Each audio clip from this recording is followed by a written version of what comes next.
Good evening and welcome to the Arts Council of Fairfax County's inaugural Strauss Fellowship Award Ceremony. I'm Linda Sullivan, President and CEO of the Arts Council. The Strauss Fellowships are individual grants to artists of all disciplines given in recognition of professional achievement and to support and encourage continued creative work. These awards enable artists to create or complete new projects and to support their overall artistic development and careers. The Strauss Awards are named in memory of Bill Strauss, whose wife Jane Strauss will speak with us in a few moments. The Arts Council believes it is important to recognize and support artistic talent and to celebrate the contributions that individual artists make in our communities. Our Strauss Fellowships are an investment in the continued development of the arts in Fairfax County. As of this evening, we will have awarded 49 artist fellowships beginning this grant program in 2008. We are pleased to have so many former winners here with us this evening to help celebrate our new 2012 winners.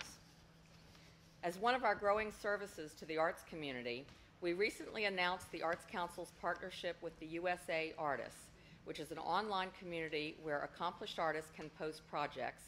Art supporters can help fund projects with tax-deductible donations, and partner organizations can join in with matching funds. Strauss Fellowship recipients are now eligible to utilize the USA Projects site to raise funds for their new projects. So I'd love to put this in a little context for you. The Strauss Fellowship Award is our newest award in a wonderful way for us to honor Bob Strauss. And it's the culmination, I think, in a way, of an awards program that's been going on for 50 years. And in a county that in its artistic maturity is sometimes considered to be a little young, 50 years is a good long time for the Arts Council to have been working together hand in hand with the government of Fairfax County to provide funds for so many artists. If you've seen a performance in this theater, you've seen something that's been funded by the Arts Council. If you've been to an exhibit or to a classroom at Wolf Trap or to the Ruston Arts Center, you have probably seen something that is a result of this 50-year program. We've got several different types of grant awards that are given, and as Linda said, there's a group of citizens to whom we are very grateful for the time that they give in order to review many, many of these grant proposals and the thought that goes into making sure that they're done, that the choices are made well. But you never stop trying, and you never stop trying to make things better. So in December, our group, the committee itself, and the Arts Advisory Committee are going to join together, and we're going to be taking yet another look at this wonderful program that we have and looking for ways to find it, to make it more effective, more efficient, and to serve an even broader scope of citizens in the county. So to all of you who have are to receive awards tonight, and those of you who have in the past, I offer my congratulations. I'm very proud to be part of this arts community. And now I'd like to introduce the chair of the Board of Education here in Fairfax County and the wife of Bob Strauss, Janie.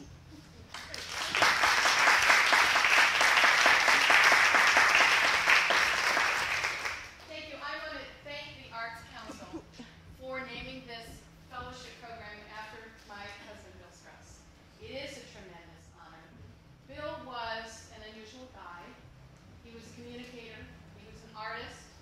He was constantly busy. He was a Renaissance kind of person. He founded the Capitol Steps. He was a mild-mannered Capitol Hill lawyer with a successful career and decided to chuck it all. We had a mortgage and 4 little kids, and he said, I'm going to quit and I'm going to go into the entertainment business. So we did. And the Capitol Steps was great fun, and he would go off to create his learning dies. He would sometimes be on his way downtown to do the performance. And I was thinking, now, what should I say tonight? And I said, well, Bill, haven't you figured out what backward talking you do tonight? Well, no, let me think about this. And he would get up and he would perform.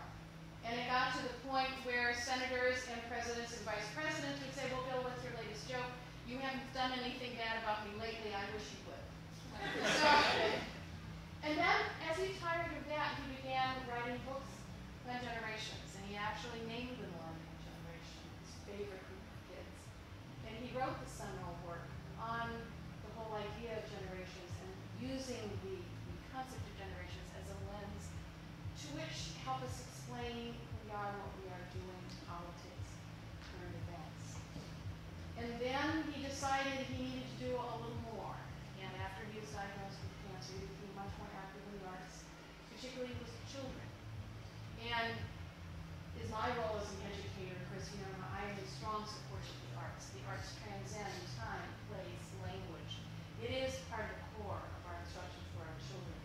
It is through the arts that we as humans give our most important messages to each other for all time. And for that reason, the arts must be part of our schools. But Phil was an artist himself. He had that itch, he had that need to communicate constantly. And when he decided that high school theater didn't have its rightful place within the community, and the young people who needed to be encouraged to share their art, whether they were singers, dancers, stage crew, lighting, sets, props, what have you, because they all go together to make that magical thing that occurs on stage or it's not. This needed to be celebrated because, again, it's another part of the message. It is something that grows us all and needs to be a part of our community. But Bill in his heart was an artist, just like the artist here today. You need to take chances, you bitch. You see the world differently than the rest of us, and we need to enjoy, we need to be schooled in how you see the world.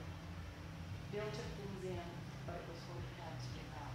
Because the music that he invented, one of the most unusual projects he undertook as his life was coming to an end.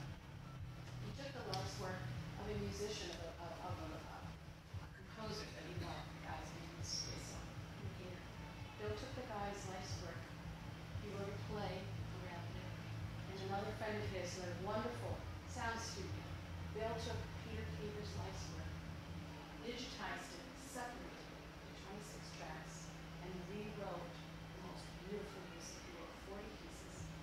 And sometimes a measure at a time, and threaded it back together again, sang it, laid the whole thing out. So it was something I had to get professionally produced, professional. But he was so driven with his message.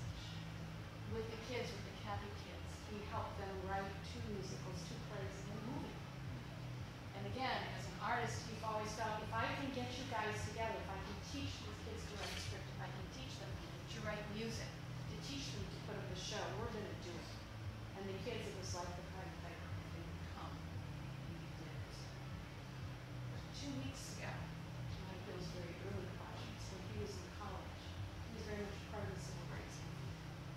And he was one of the first people to actually go into the deep south and find very talented, young, very impoverished African-American students. And he brought them, he found scholarships, he found housing, got them into colleges in the north. And this was during the dangerous times in the south. And one of the first students that he was able to bring to a college and a graduate school was just inducted 2 weeks ago as a distinguished fellow of architecture at the National. And so it came full cycle. An artist, a true artist who is now known for his buildings and his community service, that Bill found when Bill was 18 and Fred was 18. So I am delighted. You artists have an itch. You have things to say to us. Bill had many. So I'm delighted that in his honor, we encourage you, we celebrate you, and we need you desperately to take chances and to keep going. So, the Arts Council, big educator, it is very important to get the honors. Our wonderful artist, Gina Biver, who was a 2010 Strauss Fellowship. They will perform with their Fuse Ensemble, and this should be wonderful. I actually remember their takes when they were presenting. First piece is called Mirror, and it's based on a poem by Colette Jimenez. And it's part of the work we're doing this season. Fuse Ensemble is performing a set of music based on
Something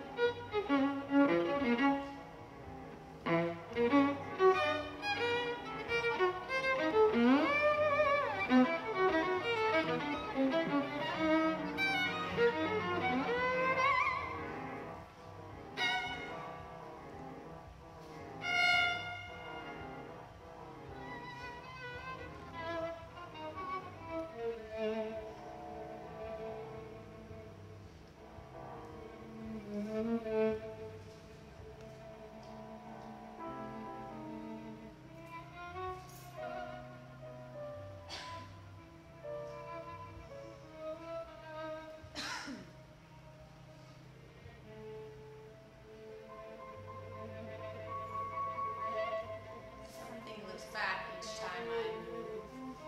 Oh, demon mask, sad, turned down mouth, simulacrum, watery-eyed eater of bland, pulsing days, doppelganger assembled out of air and pure light, burned away like fog. Hollow out of face as if I were mud. You, sculptor, witch, vendor of masks, is there nothing when I leave? Nothing in vanity's house of fear, set loose in the dark. When you sell the mask to a buyer I can't see, will it be the god without a face? It too will fall when all is withered by fire. This truth is in my mouth, a bite of my skeleton grazing dust.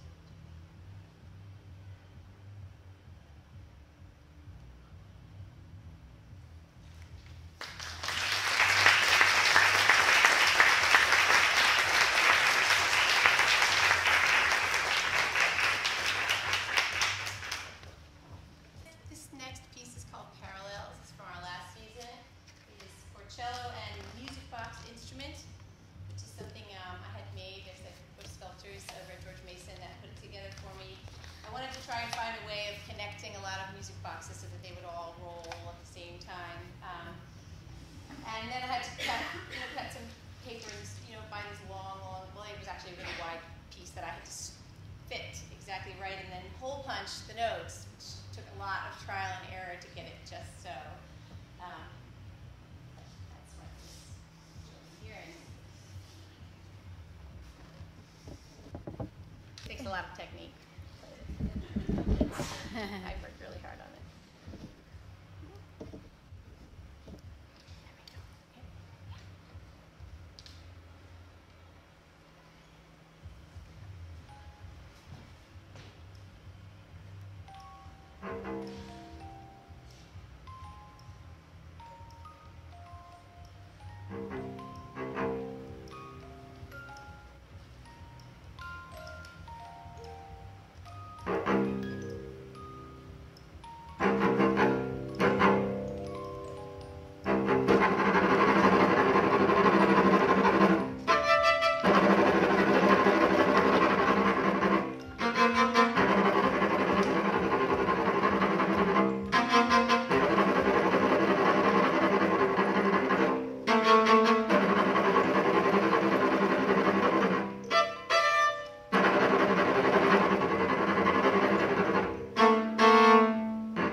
My name's Lillian Milgram, and welcome.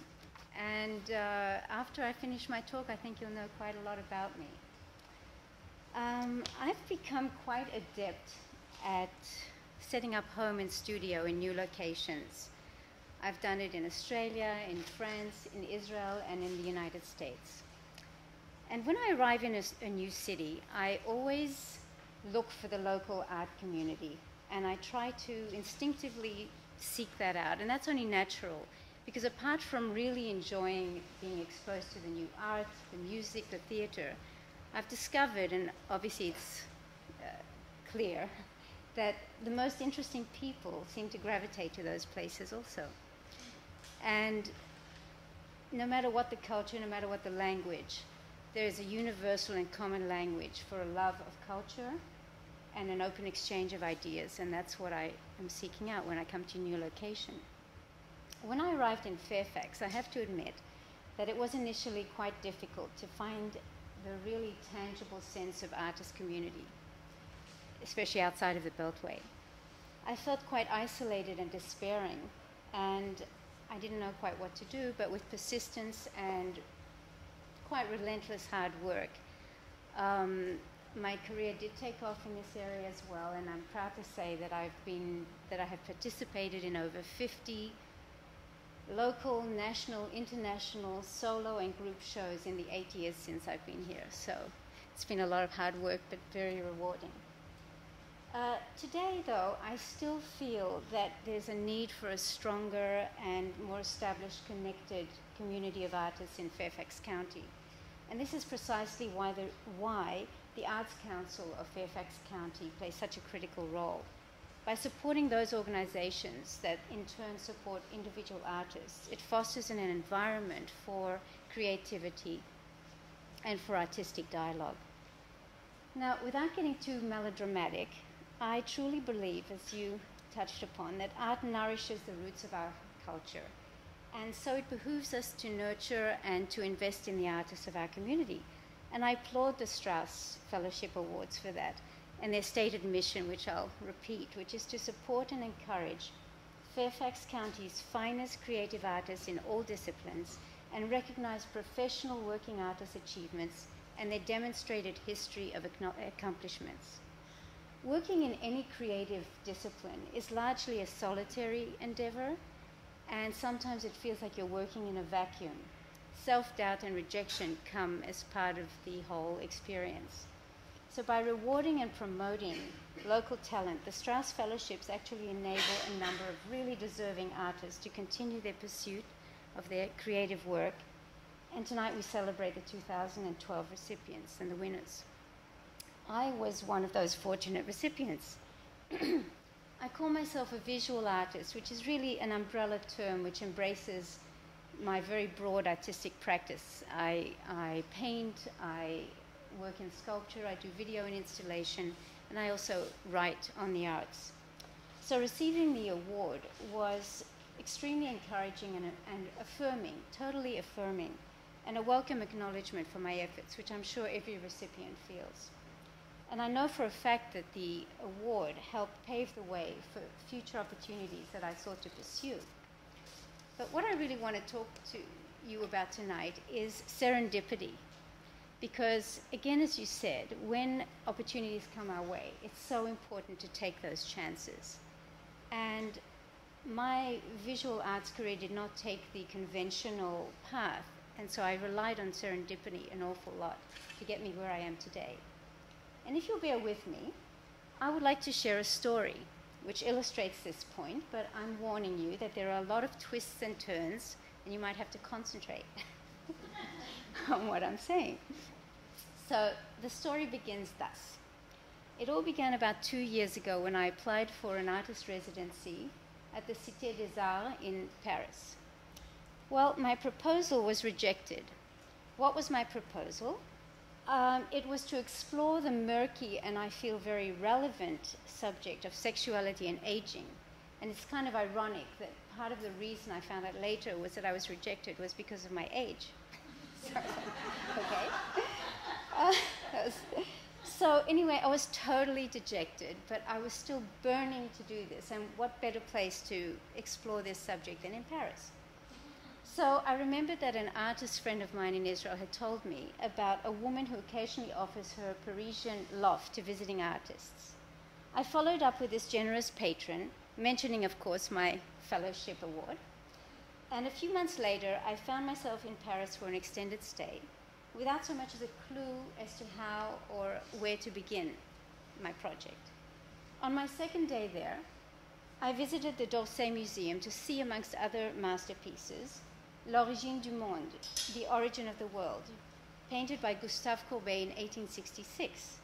Now, I don't know how many of you are familiar with this erotic masterpiece, but once you see it, I assure you, you're not going to easily forget it. Just out of interest, who here does know or has seen this piece or know about this piece? Okay. So it's basically a portrait of a woman's genitals, without face, without limbs. To make a long story short, I was immediately enamored by this painting, and considering its title, The Origin of the World, I knew there and then that this was the place to start. I defied all bureaucratic obstacles and managed to obtain official permission from the museum to copy this painting, and I'm the first artist to have done so. The experience, as you can imagine, was quite an eye-opener on many levels. My interaction with the public, though, while I was copying this work, was so fascinating, and I began writing a blog about my experiences, and things started getting really interesting after that.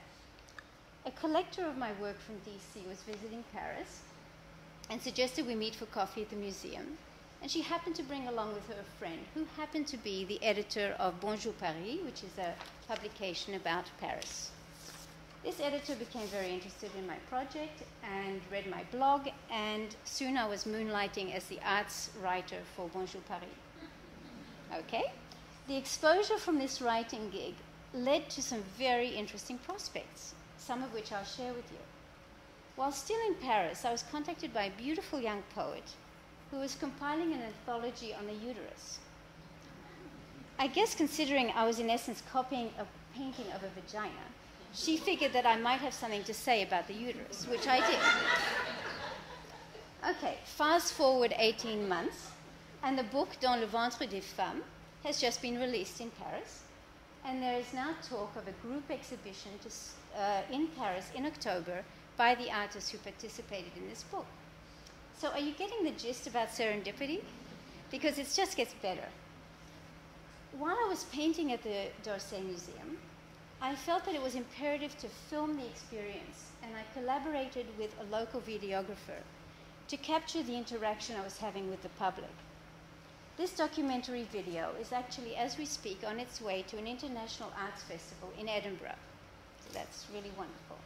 Okay, so when I returned from Paris, I was surfing the web and came across a very interesting subscription publication called The Great Nude, based in New York. I sent the publisher some of my Bonjour Paris links, and I am now the official feature writer for The Great Nude. Through this partnership, my self-portraits have been exhibited at a booth of a major art fair in New York City. Pretty amazing turn of events. And now here's the postscript for this whole serendipitous narrative.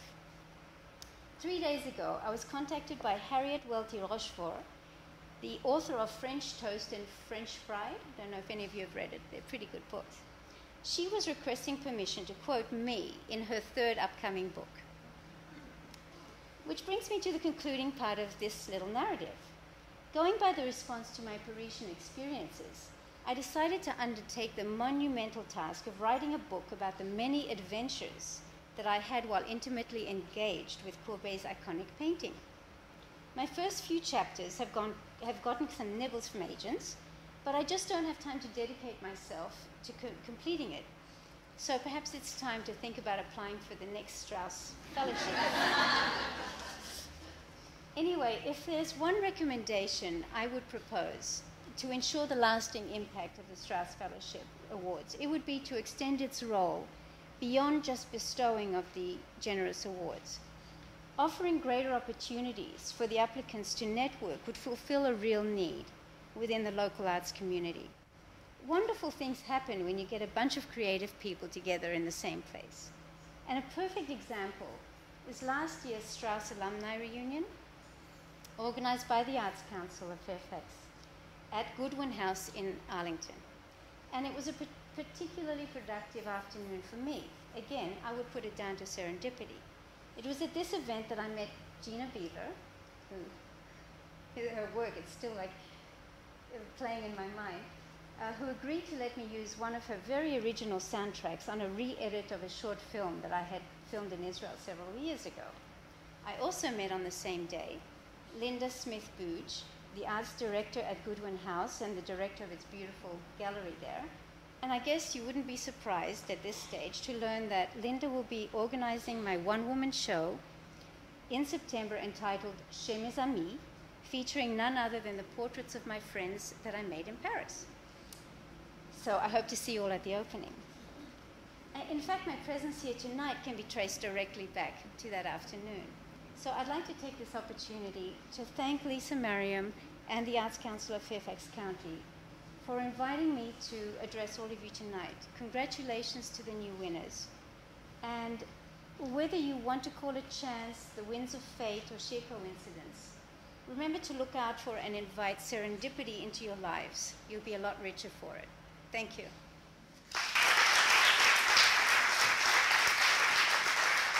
It's now time to give our awards.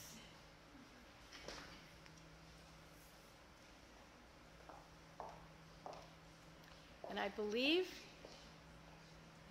our first artist is Joyce McCartan.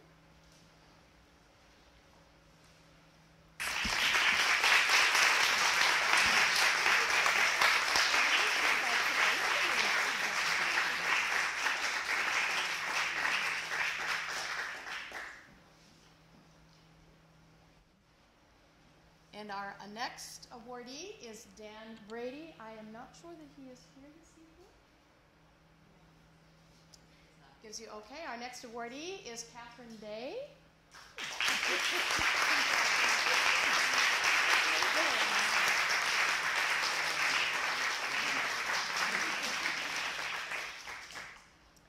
And our next accomplished artist is Linda Hesch.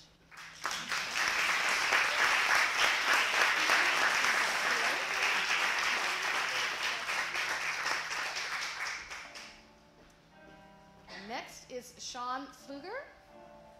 Children of the Woods.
Very nice.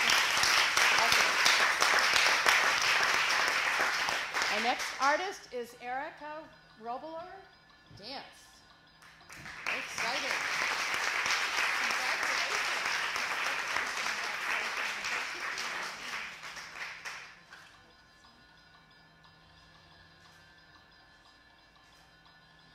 We could ask you to perform, but maybe we will enjoy.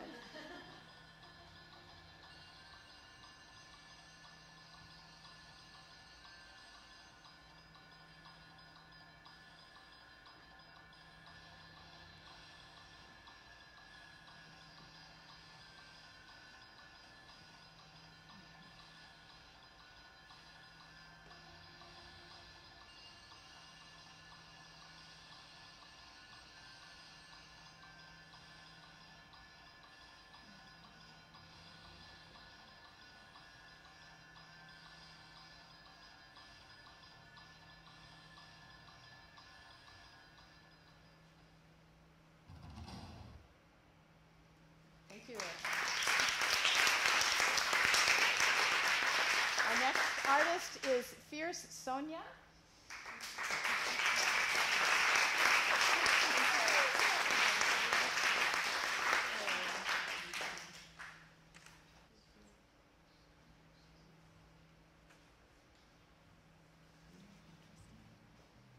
And our next artist is Art Taylor.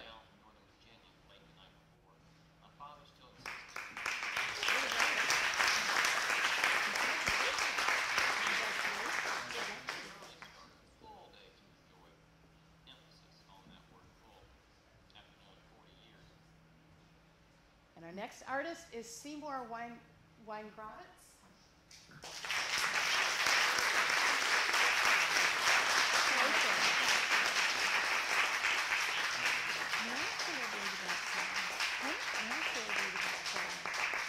Yes. May I say a word about Cy? Cy Weingrovitz is a constituent of mine in the Mason District, and I have a art in the Mason District workplace exhibit going on all the time, rotating artists, and we had Cy's wood carvings. This man does an incredible job of making wood come to life. I remember two especially, and I'd love to have you back. But two especially, one was a leather bomber jacket. And you went up to, and you just wanted to touch that soft, buttery leather, and it was all good. It was just amazing how he did it. And then another was a little girl's dress with stockings across the top and pleats and so forth. And again, it was just so precious. It looked so soft, and yet it was wood. He does an incredible job with his form of art, and I really appreciate it. I want to share that. Thank you.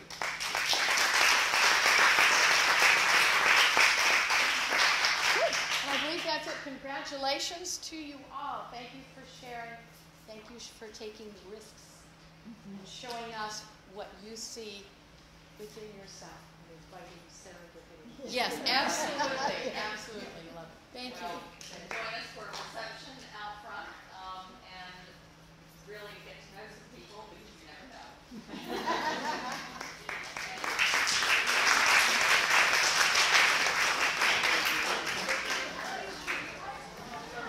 Yeah.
Something looks back each time I move. Oh, demon mask, sad, turn down mouth, simulacrum. watery-eyed eater of bland, pulsing days, doppelganger assembled out of air and pure light, burn away like fog. Hollow out of face as if I were mud. You sculptor, witch, vendor of masks. Is there nothing when I leave? Nothing in vanity's house of fear set loose in the dark. When you sell the mask to a buyer I can't see, will it be the god without a face? It too will fall